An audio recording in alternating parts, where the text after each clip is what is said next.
ಆತ ಉಗ್ರಕೃತ್ಯದಲ್ಲಿ ಬಂಧನವಾಗಿ ಜೈಲು ಸೇರಿದಂತ ಒಬ್ಬ ಅಪರಾಧಿ.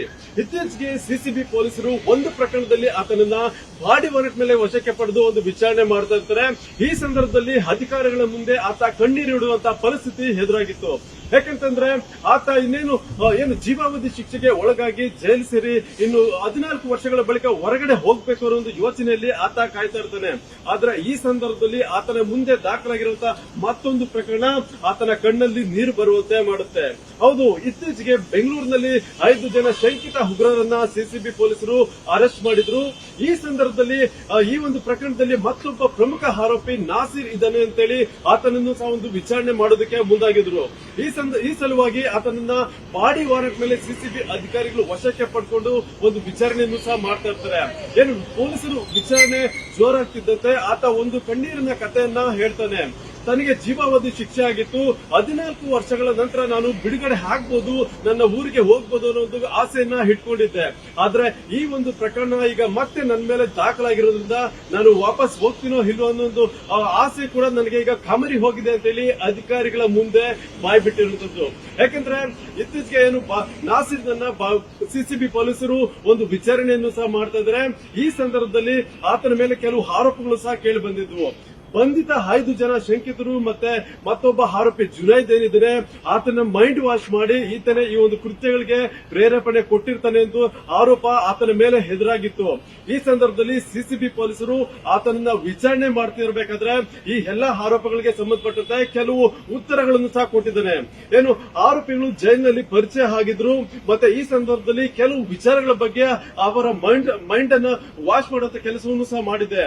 ಆದ್ರೆ ಈ ಒಂದು ಗ್ರೆನೇಡ್ ಇರಬಹುದು ಮತ್ತೆ ಪಿಸ್ತೂಲ್ಗಳನ್ನ ಏನು ಅವರು ಜಪ್ತಿ ಮಾಡಿದರೆ ಅದಕ್ಕೂ ನನಗೂ ಯಾವುದೇ ರೀತಿಯ ಸಂಬಂಧ ಇಲ್ಲ ಅಂತೇಳಿ ನಾಸೀರ್ ಬಾಯ್ ಬಿಡ್ತಾ ಇರೋದು. ಯಾಕಂದ್ರೆ ಈ ಎಲ್ಲಾ ಕೃತ್ಯಗಳನ್ನ ಜುನೈದ್ ಮಾಡಿರಬಹುದು, ಆದ್ರೆ ಆತನಿಗೆ ನಾನು ಈ ಗ್ರೆನೇಡ್ಸ್ ಅನ್ನು ಸಪ್ಲೈ ಮಾಡೋದಾಗ್ಲಿ ಅಥವಾ ಪಿಸ್ತೂಲ್ಗಳನ್ನ ತರೋದ್ರ ಬಗ್ಗೆ ನಾನು ಯಾವುದೇ ರೀತಿಯ ಮಾಹಿತಿಯನ್ನು ಸಹ ಕೊಟ್ಟಿರಲಿಲ್ಲ.